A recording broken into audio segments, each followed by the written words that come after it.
વિજયભાઈ ગોરધનભાઈ મકવાણા, ઉંમર 23 વર્ષ, ચોટીલા તાલુકાનું ટોકળવા ગામ છે, ત્યાંનો રહેવાસી છું. 2021માં મારી કમરમાં ગાંઠ થઈ હતી.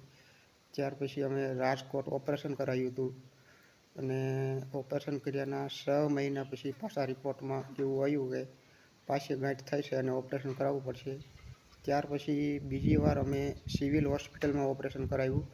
ઓપરેશન કરાવ્યા પછી એ ડૉક્ટરે એમ કીધું કે કમરના મણકામાં ગાંઠ હતી એટલે હાડક્યું કાપવું પડ્યું છે અને આ હાડક્યું કાપી નાખ્યું ઓપરેશનમાં.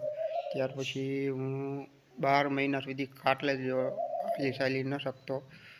ત્યાર પછી અમે ઘણા હોસ્પિટલ કર્યા પણ કોઈ ડૉક્ટરે એમ ન કીધું કે આ ચાલી શકશે.